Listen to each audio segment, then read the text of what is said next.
Hello बच्चों, MD sir Hindi medium में आप सभी का स्वागत है। इस वीडियो में हम लोग थेल्स प्रमेय के बारे में पढ़ेंगे, जो कि बहुत ही इंपॉर्टेंट प्रमेय है। लगभग हर साल ही यह प्रमेय हर स्टेट के बोर्ड एग्जाम में 5 या 6 नंबर के क्वेश्चन में प्रूफ करने के लिए आता ही है। इसलिए मैं इस वीडियो में आप लोगों को थेल्स प्रमेय बिल्कुल शॉर्ट ट्रिक के साथ प्रूफ करना सिखाऊंगा। और सिर्फ शॉर्ट ट्रिक ही नहीं सिखाऊंगा, बल्कि उस शॉर्ट ट्रिक का कॉन्सेप्ट भी समझाऊंगा कि वो शॉर्ट ट्रिक कहाँ से आया, जिससे आप लोगों को थेल्स प्रमेय बिल्कुल आसानी के साथ समझ में आ जाएगा। तो आइए थेल्स प्रमेय को प्रूफ करना सीखते हैं। अब बच्चे लोग, सबसे पहले तो आप लोग एक चीज़ याद रखिएगा कि थेल्स प्रमेय और आधारभूत समानुपातिकता प्रमेय, ये दोनों एक ही प्रमेय है, अलग अलग प्रमेय नहीं है। अगर एग्जाम में आप लोगों से पूछ दे कि आधारभूत समानुपातिकता प्रमेय को सिद्ध करके दिखाइए, तो आप लोग बिल्कुल भी कंफ्यूज मत होइएगा, क्योंकि आधारभूत समानुपातिकता प्रमेय और थेल्स प्रमेय दोनों एक ही है। अब इसके स्टेटमेंट को समझते हैं कि थेल्स प्रमेय का स्टेटमेंट हमसे क्या कहता है। इस स्टेटमेंट को तो बच्चे लोग आप लोगों को याद ही करना पड़ेगा ना। ठीक है, इसका स्टेटमेंट क्या कहता है? यदि किसी त्रिभुज की एक भुजा के समांतर अन्य दो भुजाओं को भिन्न भिन्न बिंदुओं पर प्रतिच्छेद करने के लिए एक रेखा खींची जाए, तो ये अन्य दो भुजाएं एक ही अनुपात में विभाजित हो जाती है। अब फिर से समझिए कि हमको क्या कह रहा है यहाँ पे। यदि किसी त्रिभुज की एक भुजा के समांतर अन्य दो भुजाओं को, अब देखिए यहाँ पे हमारे पास एक त्रिभुज ए बी सी है, इसमें मान लेते हैं हम लोग एक भुजा बी सी। अब इसके समांतर में अन्य दो भुजा कौन कौन से, इसके समांतर में अन्य दो भुजा पहले देखिए कौन कौन सा हो गया हमारे पास। एक हो गया ए बी और दूसरा हो गया ए सी हो गया। तो इन दोनों भुजाओं को क्या बोला है? भिन्न भिन्न बिंदुओं पर प्रतिच्छेद करने के लिए एक रेखा खींची जाए। यानी इस भुजा के समांतर में हम लोग एक रेखा खींचे। एक रेखा हम लोग कौन सा खींचा हुआ है? D E. ये क्या कर रहा है? ये दोनों अन्य भुजा ए बी और ए सी को दो भिन्न भिन्न बिंदु डी और ई पर प्रतिच्छेद कर रहा है। तो ये अन्य दो भुजाएं एक ही अनुपात में विभाजित हो जाती है। तो इस स्थिति में क्या होता है कि ये जो दोनों भुजाएं हैं ए बी और ए सी, ये दोनों एक ही अनुपात में विभाजित होती हैं। इसका मतलब ये है कि अगर हम लोग ए डी बटा में डी बी ज्ञात करें, तो वो किसके बराबर होगा? ए ई बटा में ए सी। फिर से समझिए हमको क्या कह रहा है इस प्रमेय में कि यदि अगर त्रिभुज ए बी सी दिया हुआ है, जिसमें क्या है, जो उसकी भुजा बी सी है वो किसके समांतर है? वो समांतर है डी ई के। ठीक है, तो इस कंडीशन में क्या होगा कि जो ए डी बटा में डी बी होगा वो किसके बराबर होगा? वो बराबर होगा ए ई बटा में ई सी के। बस यही थेल्स प्रमेय का नियम है, जो कि हमको क्या करना है? सिद्ध करना है। तो सबसे पहले तो इस नियम को सिद्ध करने के लिए हम लोग क्या करेंगे, यहाँ पे हमको इस त्रिभुज में जो जो बातें बताई गई हैं, जो जो चीज़ें हमको दिया हुआ है, उन सब चीज़ों को हम लोग यहाँ पे लिख लेते हैं। देखिए इस आकृति में हमको जो जो चीज़ें दी हुई थी, उन सब चीज़ों को हम लोग यहाँ पे लिख दिए हैं। क्या लिखे हैं? दिया है ए बी सी एक त्रिभुज है। ए बी सी हमारा क्या है? एक त्रिभुज है, जिसमें भुजा बी सी के समांतर खींची गई रेखा डी ई है। जिसमें भुजा बी सी के समांतर खींची गई रेखा कौन सी है? डी ई है। जो अन्य दो भुजाओं ए बी व ए सी को दो भिन्न भिन्न बिंदुओं डी और ई पर प्रतिच्छेद कर रहा है। ये क्या कर रहा है? ये अन्य दो जो भुजा है ए बी और ए सी, इनको दो अलग अलग बिंदु डी और ई पर प्रतिच्छेद कर रहा है ये रेखा। ठीक है, अब इसके बाद हमको सिद्ध क्या करना है? हमको सिद्ध करना है ए डी बटा में डी बी बराबर ए ई बटा में ई सी। तो इसको भी हम लोग यहाँ पे लिख लेते हैं। अब देखिए जो हमको सिद्ध करना था उसको भी हम लोग लिख दिए। सिद्ध करना है ए डी बटा डी बी बराबर में ए ई बटा में ई सी, ये हमको सिद्ध करना है। अब एक चीज़ आप लोग याद रखिए कि कोई भी प्रमेय अगर हमको सिद्ध करने के लिए दिया हुआ है, तो उस प्रमेय को हम लोग तब तक सिद्ध नहीं कर सकते हैं जब तक कि हम लोग उसमें कुछ ना कुछ रचना नहीं कर लेते हैं। तो हम लोग को यहाँ पे भी क्या करना पड़ेगा? कुछ रचना करना पड़ेगा। उसके बाद ही हम लोग क्या कर पाएंगे? इस थेल्स प्रमेय को सिद्ध कर पाएंगे। तो हम लोग यहाँ पे रचना क्या करेंगे कि बिंदु डी से जो भुजा ए ई है, इसमें एक हम लोग लंब खींचेंगे। इसी तरह से जो बिंदु ई है, इससे भुजा ए डी में भी एक लंब खींचेंगे।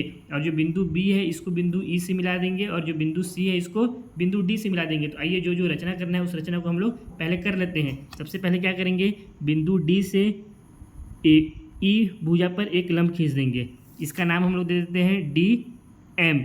इसी तरह से बिंदु ई से ए डी भुजा पे भी हम लोग एक लंब खींच देंगे।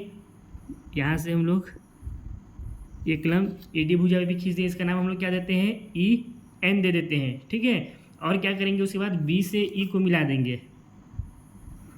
बी से ई को मिला दिए, और सी से डी को भी मिला देंगे। ठीक है, इतना हम लोग यहाँ पे रचना करना पड़ेगा। अब इस रचना को हम लोग क्या करेंगे? इस रचना को हम लोग अपने फेयर में यहाँ पे लिख भी लेंगे, क्योंकि रचना को हम लोग को लिखना पड़ता है। अब देखिए इस आकृति में हम लोग जो भी रचना किए थे, उन रचना को मैं यहाँ पे लिख दिया हूँ। पहला रचना हम लोग क्या किए? बिंदु डी से भुजा ए ई पर एक लंब डी एम खींचा। बिंदु डी से भुजा ए पर एक लंब हम लोग डी एम खींचे। तथा बिंदु ई से भुजा AD पर एक लंब EN खींचा। इसी तरह से क्या किए, बिंदु ई से भुजा AD पर एक लंब EN खींचा है, तो यहाँ पे ये लंब खींचे हैं तो ये कितना 90 डिग्री का कोण बन जाएगा। ठीक है, इसी तरह से दूसरा हम लोग क्या किए, बिंदु बी को ई से मिलाया। यहाँ पे जो बिंदु बी था इससे बिंदु ई को मिला दिए, और बिंदु सी से बिंदु डी को मिलाया, जो मैं यहाँ पे लिख दिया हूँ, बिंदु सी से बिंदु डी को मिलाया। अब इसके बाद हम लोग इस जो प्रमेय है इसका प्रूफ करेंगे, इस प्रमेय को। ठीक है, जिसको हम लोग हिंदी में क्या बोलते हैं, उपपत्ति। उपपत्ति यानी हम लोग क्या कर रहे हैं, इस प्रमेय को प्रूफ करेंगे। तो देखिए हम लोग को इस प्रमेय में क्या सिद्ध करना है, AD बटा में DB, यानी पहले हमको यहाँ पे क्या चाहिए, AD चाहिए। तो अगर इस त्रिभुज में हम लोग देखें इस आकृति में, तो हम लोग को AD भुजा कहाँ पे दिया हुआ है, ये है हमारा AD किस में दिया हुआ है, त्रिभुज ADE। इस त्रिभुज में जो भुजा AD हमको दिया हुआ है, तो हम लोग क्या करेंगे, त्रिभुज ADE का पहले यहाँ पे क्षेत्रफल याद कर लेंगे। त्रिभुज ADE का क्षेत्रफल यहाँ पे लिखते हैं, त्रिभुज ADE का क्षेत्रफल। पहले मैं आप लोगों को इस प्रमेय को, थेल्स जो प्रमेय है इसको प्रूफ करने का पहले शॉर्ट ट्रिक बता दे रहा हूँ, उसके बाद इसका कंसेप्ट भी समझा दूंगा। ठीक है, अब इसका हम लोग ADE का क्षेत्रफल क्यों याद कर रहे हैं, क्योंकि त्रिभुज का क्षेत्रफल होता है, चूंकि त्रिभुज का क्षेत्रफल क्या होता है, 1/2 गुणा में आधार गुणा ऊंचाई होता है। ठीक है, और अगर आधार हमारा क्या होता है, वो त्रिभुज का भुजा होता है, और यहाँ पे जो AD है वो भी क्या है, एक भुजा है। तो हम लोग यहाँ पे आधार की जगह पे क्या लिख सकते हैं, AD लिख सकते हैं इस भुजा को। तो हम लोग इसलिए क्या कर रहे हैं, त्रिभुज ADE का क्षेत्रफल ज्ञात कर रहे हैं, बराबर कितना हो जाएगा, 1/2 गुणा आधार गुणा ऊंचाई। ठीक है, अब इसके बाद देखिए हम लोग को इसके AD के नीचे में क्या चाहिए, DB चाहिए। अब इस आकृति में हम लोग अगर फिर से देखें तो DB हमको कहाँ पे दिया हुआ है, ये हमको DB दिया हुआ है। कौन सा त्रिभुज है हमारा, ये DBE। इस त्रिभुज में ये जो हमारा त्रिभुज DBE है, इसको हम लोग BDE त्रिभुज ही बोल सकते हैं। ठीक है, तो इसमें हमको क्या दिया हुआ है, DB भुजा दिया हुआ है। तो इस DB को ज्ञात करने के लिए हम लोग क्या करेंगे, त्रिभुज DB या त्रिभुज BDE का क्षेत्रफल ज्ञात करेंगे। तो इसके नीचे हम लोग लकीर खींचेंगे, क्योंकि ये क्या है, हर में है DB। तो हम लोग यहाँ पे लिखेंगे त्रिभुज BDE का क्षेत्रफल, ये भी किसके बराबर हो जाएगा, ये भी हो जाएगा 1/2 गुणा आधार गुणा ऊंचाई के।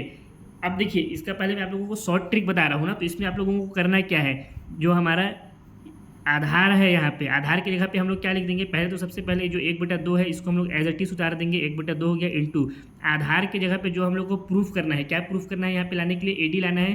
तो हम लोग इस AD को लिख देंगे इंटू ऊंचाई। ऊंचाई की जगह पे क्या करेंगे, जो हम लोग भुजा AD के ऊपर जो लंब खींचे हैं, कौन सा लंब है हमारा, ये EN लंब है भुजा AD में, इस लंब को लिख देंगे। ठीक है, तो ऊंचाई की जगह पे हम लोग क्या लिख देंगे, EN बटा में।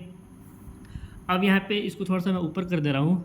ठीक है, जो त्रिभुज BDE है इसके लिए यहाँ पे जो हम लोग 1/2 यहाँ ये हो गया हमारा इंटू आधार की जगह पे फिर हम लोग क्या कर देंगे, जो हम लोग को यहाँ पे प्रूफ करना है, क्या चाहिए हमको यहाँ पे DB चाहिए। तो आधार की जगह पे हम लोग क्या लिख देंगे, DB लिख देंगे इंटू ऊंचाई की जगह पे क्या लिखेंगे, जो हमारा अंश में जो ऊंचाई लिखे थे वही ऊंचाई हमारा कहाँ हो जाएगा, हर में भी हो जाएगा। तो यहाँ पे भी हम लोग क्या लिख देंगे, EN लिख देंगे।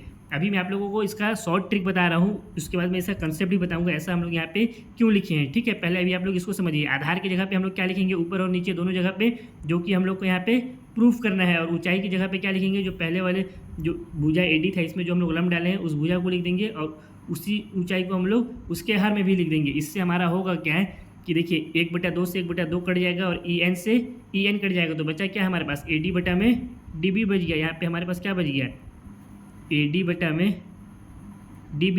ये हमारा क्या है, त्रिभुज ADE का क्षेत्रफल बता त्रिभुज BDE का क्षेत्रफल। इसको यहाँ पे लिख भी देते हैं, क्या है हमारा, त्रिभुज ADE का क्षेत्रफल बटा में त्रिभुज BDE का क्षेत्रफल आ गया।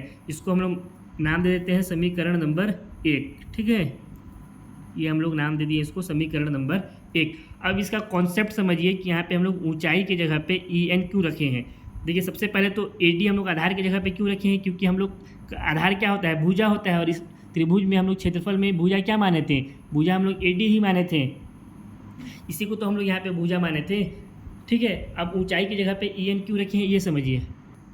देखिए जो हमारा त्रिभुज ए डी ई का क्षेत्रफल था, इसमें क्या होता है सूत्र 1/2 गुणा आधार गुणा ऊंचाई, और आधार हमारा किसके बराबर होता है, आधार बराबर होता है हमारा भुजा के, आधार तो एक भुजा ही होता है ना। और इस वाले जो हमारा त्रिभुज था ए डी ई, इसमें हम लोग आधार किसको माने, ए डी भुजा को मान लिए, इसलिए हम लोग आधार की जगह पे क्या लिख दिए, ए डी लिख दिए। अब ऊंचाई समझिए, जो हमारा जो त्रिभुज में जो ऊंचाई होता है वो बराबर होता है जो त्रिभुज में जो लंब खींचा गया रहता है ना, उस लंब के बराबर होता है। तो अगर हम लोग इस त्रिभुज ए डी ई में देखें तो इसमें लंब कौन सा खींचा गया है, ये ई एन लंब ही तो इसमें खींचा गया है, ठीक है। अब इसको अगर ऐसे समझ में नहीं आ रहा है तो इसको इस तरह से समझिए कि जो ऊंचाई होता है, ठीक है, पहले तो ये जो हमारा त्रिभुज है ए डी, अगर इसको हम लोग इस तरह से घुमा दें तो हमारा क्या हो जाएगा, ये त्रिभुज ए डी को अगर हम लोग घुमा करके बना दें तो इस तरह से बन जाएगा कुछ ए डी ई, ये बन जाएगा। अब सबसे पहले तो समझिए ऊंचाई क्या होता है। अगर यहाँ पे एक खंभा है और यहाँ पे कोई अगर बंदा खड़ा है, कोई लड़का या कोई लड़की खड़ी है, तो इस खंभे का ऊंचाई क्या हो जाएगा, यहाँ से लेकर के यहाँ के बीच की दूरी ही क्या होगा, इसका ऊंचाई होगा। यानी जो सबसे ऊपर का पॉइंट है इससे लेकर के सबसे नीचे के पॉइंट के बीच की दूरी ही क्या होता है, ऊंचाई होता है। अब उसी तरह से इसमें समझिए कि ये जो हमारा त्रिभुज है इसमें सबसे ऊपर का पॉइंट क्या है, इस त्रिभुज को हम लोग क्या किए हैं, जो हमारा ए डी ई था इसको हम लोग थोड़ा सा इस तरह से घुमा दिए एक एक बार, ठीक है, एंटी क्लॉकवाइज। तो हमारा ये पहले ई हो गया, ये ए हो गया, ये डी हो गया। इसमें सबसे ऊपर का पॉइंट क्या हो गया, ये ई हो गया। और इसमें नीचे का पॉइंट क्या है, इसमें नीचे का पॉइंट कहीं ना कहीं ये है, तो यही क्या हो जाएगा, इसका ऊंचाई हो जाएगा, जो कि हमारा क्या है, यहाँ पे जो लंब डाले हैं ये ई एन है, तो यही हमारा क्या हो गया, लंब ई एन हो गया, ठीक है। पहले वाले जो त्रिभुज था ए डी ई, इसमें ऊंचाई को ई एन क्यों लिए, समझ में आ गया, क्योंकि जो त्रिभुज का ऊंचाई रहता है वो किसके बराबर रहता है, हमेशा लंब के बराबर रहता है, ठीक है। अब उसके बाद दूसरे वाले त्रिभुज में समझिए इसका कॉन्सेप्ट क्या है कि जो त्रिभुज बी डी ई था हमारा, ये वाला जो त्रिभुज था बी डी ई, इसमें हम लोग आधार किसको माने थे, आधार माने थे इस वाले भुजा को, डी बी को। तो ये हमारा आधार की जगह पे क्या लिख दिए हम लोग, डी बी लिख दिए, 1/2 तो एज इट इज उतार दिए और आधार की जगह पे डी बी लिख दिए। अब देखिए यहाँ पे ऊंचाई की जगह पे हम लोग ई एन क्यों रखे हैं, ठीक है। अब आप लोग बोलेंगे कि सर यहाँ पे तो ई एन तो इस त्रिभुज में है ही नहीं, जो हमारा त्रिभुज बी डी ई है इस त्रिभुज में हमारा ई एन तो इस त्रिभुज से बाहर है, तो हम लोग यहाँ पे ऊंचाई को ई एन क्यों लिखे हैं। अब इसका कॉन्सेप्ट समझिएगा आप लोग, ठीक है। अब इस वाले त्रिभुज में देखिएगा ना, जो हमारा त्रिभुज बी डी ई है ये त्रिभुज, ठीक है। अब अगर इसमें हम लोग ध्यान देंगे तो हम लोग इसमें आधार किसको माने हैं, भुजा डी बी को आधार माने हैं यहाँ पे, ठीक है। ये हमारा क्या हो गया, इसमें आधार हो गया। अब इसको समझिए इस तरह से, जैसे ये हमारा त्रिभुज क्या है, ये, ठीक है, ये त्रिभुज हमारा हो गया डी बी ई, ये हमारा त्रिभुज हो गया। अब अगर इस त्रिभुज को हम लोग इस तरह से घुमा देते हैं तो हमारा जो ट्रायंगल है, जो हमारा त्रिभुज है वो किस तरह से बन जाएगा। अगर हम लोग यहाँ पे इसको घुमा दें तो हमारा जो त्रिभुज है वो कुछ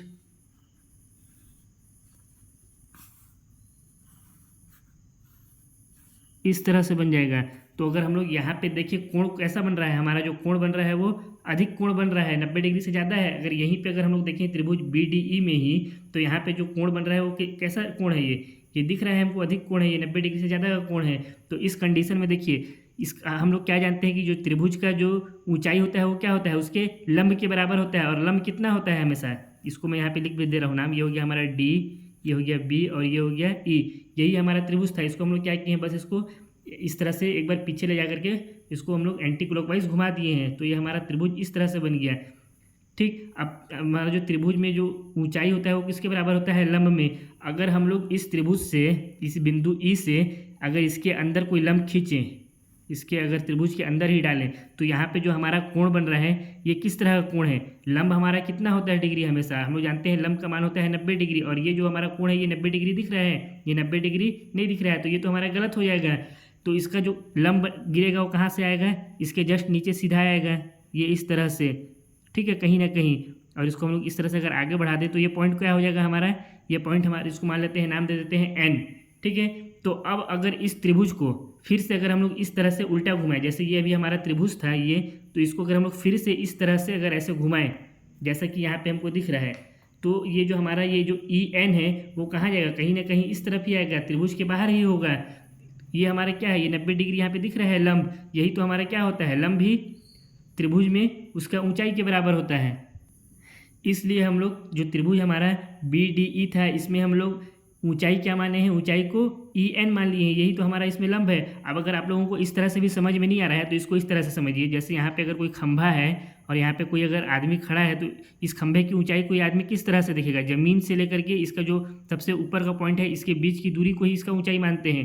यही तो इसका ऊंचाई होता है कि इसके ऊंचाई को आदमी इस तरह से तिरछा देखेगा, ये तो इसका ऊंचाई होगा नहीं, ये तो गलत है, ये भी गलत है। इसका ऊंचाई तो यही होगा जो सीधा सीधा ज़मीन से इसके जो सबसे ऊपर के पॉइंट तक गया हुआ है। अब यहाँ पे भी हम लोग अगर इसके ऊंचाई को देखें तो अगर इस तरह से अगर इसमें हम लोग ऊंचाई लें तो ये तो गलत हो जाएगा, ये तो तिरछा है। ऊंचाई हमेशा क्या होता है, सीधा सीधा जो सीधा लकीर रहता है वही उससे क्या होता है, ऊंचाई होता है। तो यहाँ से जो सीधा सीधा आया है वो क्या आया है, ये ई एन रेखा आया है, तो यही क्या हो जाएगा, इसका ऊंचाई हो जाएगा। इसलिए हम लोग जो त्रिभुज बी डी ई था इसमें ऊंचाई को क्या मान लिए हैं, ई एन मान लिए हैं। ठीक है, आई होप अब आप लोगों को समझ में आया होगा।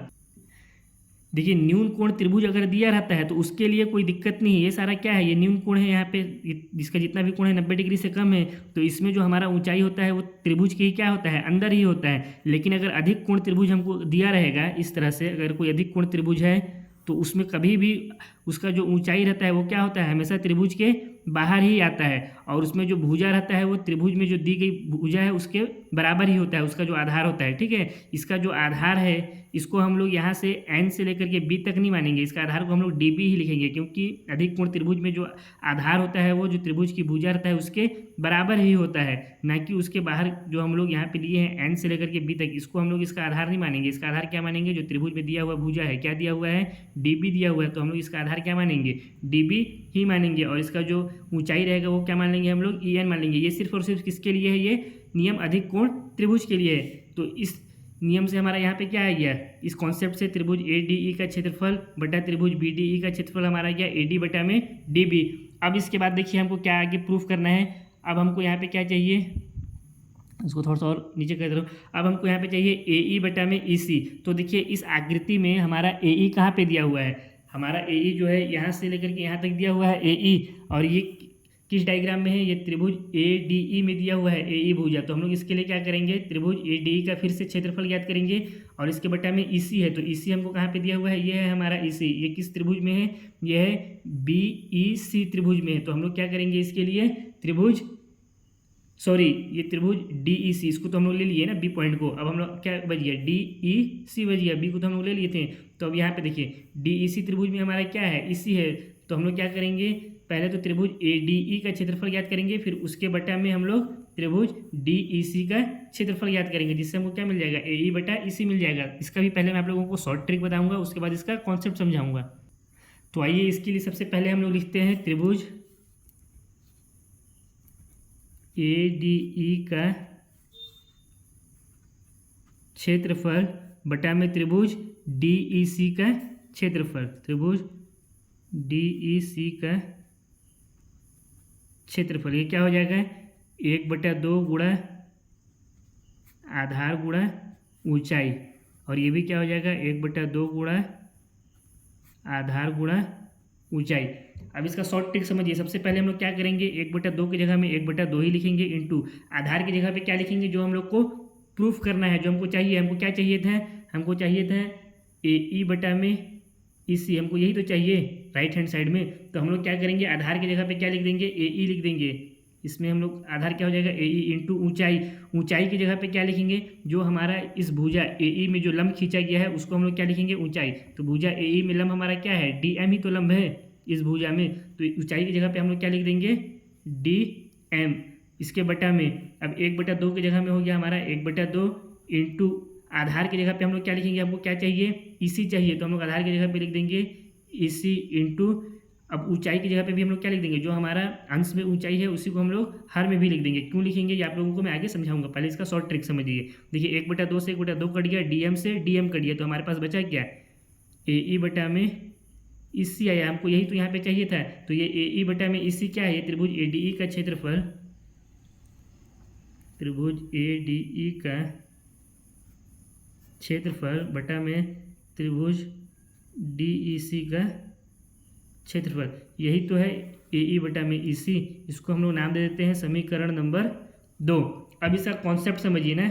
देखिए जो हमारा त्रिभुज ए डी ई है, इसमें इस वाले त्रिभुज में पहले समझिएगा, जो हमारा ए डी ई है इसमें हमको क्या चाहिए था, ए ई चाहिए था यहाँ पे, इसलिए हम लोग आधार क्या मान लिए, ए ई मान लिए। तो इसका ऊंचाई क्या हो जाएगा, इसके लंब के बराबर हो जाएगा। अभी आप लोगों को मैं बताया हूँ कि त्रिभुज का जो ऊंचाई क्या होता है, त्रिभुज का ऊंचाई उसके लंब के बराबर होता है। अभी आप लोग को थोड़ी देर पहले ही बताया हूँ, आप लोग वीडियो को पीछे से करके देख सकते हैं। तो यहाँ पे इसका लंब क्या है, इस वाले भुजा में लंब डी एम है, इसलिए इसका जो ऊंचाई हो गया वो क्या हो गया, डी एम हो गया। इसी तरह से अब नीचे वाले त्रिभुज डी ई सी के लिए समझिए, जो हमारा त्रिभुज डी ई सी है, इस वाले त्रिभुज के लिए समझिए ना। अब यहाँ पे भी देखेंगे ई में तो कौन सा कोण बन रहा है, हमारा अधिक कोण बन रहा है। तो इसमें अगर हम लोग देखें तो आधार हम लोग को कितना यहाँ पे याद करना था, इसी चाहिए था। और आधार हमारा किसके बराबर होता है, हमारा आधार बराबर होता है भुजा के, और इसी भी क्या है, एक भुजा है। तो हम लोग इसी को ही क्या मान लिए, इसका आधार मान लिए। तो यहाँ पे हम लोग आधार की जगह पे लिख दिए इसी। अब ऊंचाई की जगह पे हम लोग डीएम क्यों लिखे हैं, फिर से इसको समझिए। जबकि त्रिभुज डीईसी में देखें तो डीएम जो है इस त्रिभुज से क्या है, बाहर है। तो इसका भी कॉन्सेप्ट वही है जो भी आप लोगों को मैं थोड़ी देर पहले बताया हूँ कि ये जो हमारा त्रिभुज है कैसा है, अधिक कोण है। अगर इसका डायग्राम अगर हम लोग देखें तो इसका डायग्राम किस तरह से बन जाएगा, इसको यहाँ पे कर देता हूँ ना थोड़ा सा, ठीक है। अब इसका डायग्राम देखिए, ये हमारा त्रिभुज, इसको मान लेते हैं ये हमारा हो गया त्रिभुज डी ई और सी। अब इसमें हम लोग इसी को क्या मान लिए हैं, भुजा मान लिए हैं। तो अगर इस त्रिभुज को हम लोग इस तरह से अगर घुमाएंगे तो ये हमारा जो त्रिभुज है ये किस तरह से आगे यहाँ पे अगर हम लोग घुमाएं तो किस तरह से बन जाएगा, कुछ इस तरह से हमारा त्रिभुज बन जाएगा। इसको बना भी देता हूँ यहाँ पे, हमारा त्रिभुज कुछ इस तरह से बन जाएगा ना। यहाँ पे थोड़ा सा हिल गया है, ठीक है। तो ये देखिए, ये जो कोण है ये कैसा कोण है, ये अधिक कोण हमको दिख ही रहा है। तो जो त्रिभुज का जो ऊंचाई होता है वो किसके बराबर होता है, उसके लंब के बराबर होता है। या अगर हम लोग यहाँ से अगर ऊंचाई भी देखें तो ऊंचाई क्या होता है, ऊंचाई सबसे टॉप के जो पॉइंट होता है उससे सबसे नीचे के पॉइंट तक, यानी इसका जो सबसे नीचे का पॉइंट है वो यहाँ पे कहीं पे आ रहा है, ये सबसे टॉप का पॉइंट है। तो इससे अगर हम लोग इसके ऊंचाई को देखें तो कहीं ना कहीं कहाँ पे आएगा, इसका लंब भी यही होगा। और इसका ऊंचाई भी अगर देखें तो ऊंचाई से समझना चाहे तो ऊंचाई से भी समझ सकते हैं, और लंब से समझना चाहे तो लंब से भी समझ सकते हैं। यही तो इसके यहाँ पे लंब आएगा। अगर इसके अंदर खींचेंगे तो कोण जो है वो 90 डिग्री से अलग हो जाएगा, और लंब हमेशा कितना होता है, 90 डिग्री के बराबर होता है।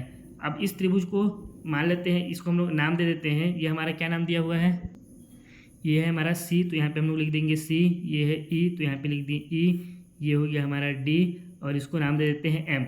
अब अगर इस त्रिभुज को हम लोग फिर से अगर इस तरह से घुमाएं, ये जो हमारा त्रिभुज है इसको अगर हम लोग फिर से इस तरह से अगर घुमाएंगे तो ये जो हमारा एम है ये किधर जाएगा, ये कहीं ना कहीं इस तरफ जाएगा। जैसे यहाँ पे इस आकृति में दिया हुआ है, अगर इसको हम लोग इस तरह से अगर घुमा देंगे इस त्रिभुज को, तो जो एम है वो कहाँ जाएगा, पीछे जाएगा इस तरफ। तो यही हमारा क्या हो जाएगा, इसमें इसका ऊंचाई हो जाएगा। तो हम लोग यहाँ पे क्या लिख दिए हैं, ऊंचाई की जगह पे डीएम लिख दिए हैं, ठीक है। अब समझ में आ गया। अब इस डीएम से ये डीएम कट गया और 1/2 से 1/2 कट गया, तो हमारे पास क्या आ गया, ए ई बटा में इसी आ गया। अब देखिए समीकरण 1 और समीकरण 2 को अगर हम, तो समीकरण 1 में हमको क्या दिया हुआ था, इसको मैं यहाँ पे लिख भी देता हूँ। समीकरण 1 में हमको दिया हुआ था त्रिभुज ए डी ई का क्षेत्रफल बटा त्रिभुज बी डी ई का क्षेत्रफल बराबर ए डी बटा डी बी। यही हमको समीकरण 1 में दिया हुआ था। इसको यहाँ पे हमारा रफ वर्क है, ठीक है, ये हमारा रफ वर्क है। समीकरण 1 हमको यही दिया हुआ था। अब समीकरण 1 और समीकरण 2 में अगर हम लोग ध्यान से देखें तो अगर इस त्रिभुज डी ई सी का क्षेत्रफल को त्रिभुज बी डी ई के क्षेत्रफल के अगर बराबर कर दें, यानी इस ये और ये दोनों एक दूसरे के बराबर अगर कर दें, तो ए सी ए ई बटा ई सी बराबर हो जाएगा ए डी बटा डी बी के। कैसे बराबर हो जाएगा, क्योंकि हमारा एल एच एस क्या हो जाएगा, बराबर हो जाएगा। और अगर ये भी इसका भी बराबर हो जाएगा एल एच एस, और इसका भी बराबर हो जाएगा एल एच एस, इसलिए क्या हो जाएगा, इसका दोनों का आर एच एस भी बराबर हो जाएगा।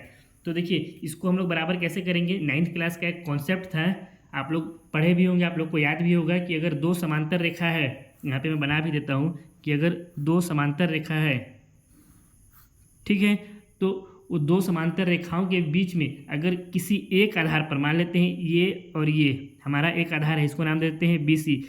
किसी एक आधार पर कितना भी कोण अगर बन रहा है दो समांतर रेखाओं के बीच, तो उन सभी जो त्रिभुजों का जितना भी त्रिभुज बन रहा है उन सब त्रिभुजों का क्षेत्रफल क्या होता है, बराबर होता है। जैसे ये हमारा दो समांतर रेखा है, इसमें हम लोग मान लेते हैं आधार बी सी को। अब इसमें जितना भी त्रिभुज बन रहा है, फॉर एग्जांपल यहाँ से मान लेते हैं ये त्रिभुज हमारा ए बी सी हो गया, फिर इसको थोड़ा सा इस तरह से कर देते हैं, इसी आधार पे बनना चाहिए ना, ठीक है। इसको नाम दे देते हैं हम लोग पी बी सी, या इस तरह से फिर हम लोग आगे नाम दे देते हैं, यहाँ से ये हमारा हो गया क्यू बी सी। ये हमारा ये त्रिभुज बना है क्यू, और ये बी और ये सी। इसी तरह से हम लोग अगर और त्रिभुज जितना भी त्रिभुज बनाना चाहें, एक त्रिभुज जैसे ऐसे इस तरह से भी बना दें, इसको नाम दे दें अगर हम लोग एक्स, ये हो गया बी और ये हो गया सी, एक्स बी सी। तो इन सभी त्रिभुज का क्षेत्रफल क्या होता है, सभी का क्षेत्रफल बराबर होता है। इस कॉन्सेप्ट को मैं लिख भी देता हूँ, आप लोगों को याद भी हो जाएगा। देखिए इस कॉन्सेप्ट को मैं यहाँ पे लिख भी दिया हूँ, अगर आप लोग को याद भी नहीं होगा तो कोई दिक्कत की बात नहीं है। क्या कहता है कि दो समांतर रेखाओं के बीच, यहाँ पे दो समांतर रेखा है, इसके बीच एक ही आधार पर बने, एक ही आधार हमारा यहाँ पे BC इसको मान लिए हैं आधार, सभी त्रिभुजों का क्षेत्रफल बराबर होता है। यानी इस कॉन्सेप्ट के अनुसार क्या हो जाएगा, जो त्रिभुज QBC का क्षेत्रफल है, त्रिभुज QBC का क्षेत्रफल ये किसके बराबर हो जाएगा, त्रिभुज ABC के क्षेत्रफल के बराबर हो जाएगा, त्रिभुज ABC का क्षेत्रफल। और ये किसके बराबर हो जाएगा, त्रिभुज PBC के क्षेत्रफल के बराबर हो जाएगा। यहाँ पे हम क्या लिख सकते हैं, त्रिभुज PBC का क्षेत्रफल। और ये किसके बराबर हो जाएगा, त्रिभुज XBC के क्षेत्रफल के। यहाँ पे हम लोग क्या लिख सकते हैं, त्रिभुज XBC का क्षेत्रफल के बराबर। ये कैसे हुआ, ये इस कॉन्सेप्ट से हुआ ना, जो हमारा कॉन्सेप्ट क्या कहता है हमको, है ना, ये एक रूल है, नियम है, इसको आप लोग समझ जाइए, अच्छे से अपने दिमाग में भी बैठा लीजिएगा कि दो समांतर रेखाओं के बीच एक ही आधार पर बने सभी त्रिभुजों का क्षेत्रफल क्या होता है, बराबर होता है। अब अगर हम लोग अपना आकृति देखें, जो हमारा आकृति था, इस आकृति में अगर हम लोग देखें तो जो हमारा त्रिभुज DEC और BDE है, हमारा त्रिभुज BDE कौन सा है, ये वाला त्रिभुज BDE, ये वाला त्रिभुज जो है हमारा, और जो त्रिभुज DEC है, इन दोनों त्रिभुज को देखें तो ये दो समांतर रेखाओं के बीच में है। यहाँ पे भी एक समांतर रेखा DE है और एक दूसरा समांतर रेखा BC है, और इसमें इसका आधार क्या है, दोनों का आधार अगर हम लोग DE मान लें तो यहाँ पे देखिए BDE, इसमें आधार अगर इसको मान लें तो ये भी किस में बना है, इस आधार, एक ही आधार, इस आधार के ऊपर है, दो समांतर रेखाओं के बीच। और ये जो हमारा त्रिभुज DEC है, ये भी, इसमें भी आधार हमारा क्या हो जाएगा, DE, और ये भी दो समांतर रेखाओं DE और BC के बीच में बना हुआ है। तो इन दोनों का क्षेत्रफल भी क्या हो जाएगा, दोनों का क्षेत्रफल इस जो हमारा रूल है, इस नियम से क्या हो जाएगा, एक दूसरे के बराबर हो जाएगा। तो हम लोग यहाँ पे लिख देते हैं, यहाँ पे लिख देते हैं, चूंकि त्रिभुज BDE और त्रिभुज DEC दोनों दो समांतर रेखाओं, कौन कौन सा समांतर रेखा है, एक है DE और दूसरा है BC, तो यहाँ पे हो जाएगा DE व BC के बीच एक ही आधार, इसमें दोनों का आधार हम लोग क्या माने हैं, DE माने हैं, तो यहाँ पे क्या हो जाएगा, आधार DE पर बने दो त्रिभुज हैं, इसलिए क्या हो जाएगा, त्रिभुज BDE का क्षेत्रफल बराबर त्रिभुज DEC का क्षेत्रफल। ठीक है, ये कहाँ से आया, हमारा त्रिभुज BDE का क्षेत्रफल बराबर DEC का क्षेत्रफल, ये हमारा इस कॉन्सेप्ट से आया। ये जो हमारा रूल था, इसको कॉन्सेप्ट कर लीजिए या फिर इसको आप लोग रूल भी कह सकते हैं। इस नियम से हमारा क्या हो गया, DBE का क्षेत्रफल बराबर DEC का क्षेत्रफल हो गया। हम लोग इसको मान लेते हैं समीकरण नंबर 3। क्या मान लिए इसको हम लोग, समीकरण 3। तो समीकरण 3 में और समीकरण 2 में, इन दोनों में अगर हम लोग देखें तो DEC की जगह, यहाँ पे जो DEC है किसके बराबर है, BDE के बराबर है, तो हम लोग समीकरण 2 में DEC की जगह पे BDE रख सकते हैं। यहाँ पे हम लोग लिखते हैं समीकरण 2 और 3 से क्या हो जाएगा, त्रिभुज ADE का क्षेत्रफल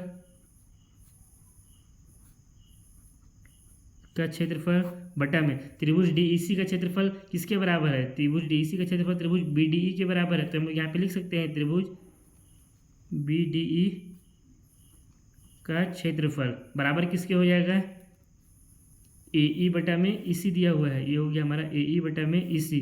इसको हम लोग नाम दे देते हैं समीकरण नंबर 4। अब देखिए जो हमारा समीकरण नंबर 4 है और जो हमारा समीकरण नंबर 1 था, इस दोनों में अगर हम लोग देखें तो यहाँ पे भी कितना है, ADE का क्षेत्रफल बटा BDE का क्षेत्रफल बराबर AD बटा DB, और यहाँ पे भी कितना दिया हुआ है, ADE का क्षेत्रफल बटा में BDE का क्षेत्रफल, यानी दोनों का LHS क्या है, बराबर है, तो इनका RHS भी क्या हो जाएगा, बराबर हो जाएगा।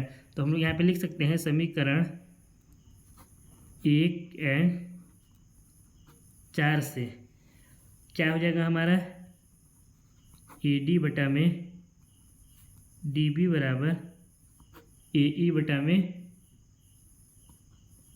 ई सी। हमको यही क्या करना था, यही हमको सिद्ध करना था। थेल्स का प्रमेय यही तो कह रहा था हमसे। थोड़ा सा इसको ऊपर कर देता हूँ, नीचे ज़्यादा हो गया। समीकरण 1 और 4 से हमारा क्या आ गया, ए डी बटा में डी बी बराबर ए ई बटा में ई सी। क्यों बराबर आया, क्योंकि दोनों समीकरण का एल एच एस क्या था, बराबर था। समीकरण 1 में भी एल एच एस कितना था, ए डी का क्षेत्रफल बता डी बी का क्षेत्रफल। यहाँ पे मैं लिख भी देता हूँ, समीकरण 1 हमारा कितना था, त्रिभुज ए डी ई का क्षेत्रफल बटा त्रिभुज बी डी ई का क्षेत्रफल। यही तो हमारा समीकरण 1 था, बराबर कितना था, ए डी बटा डी बी था।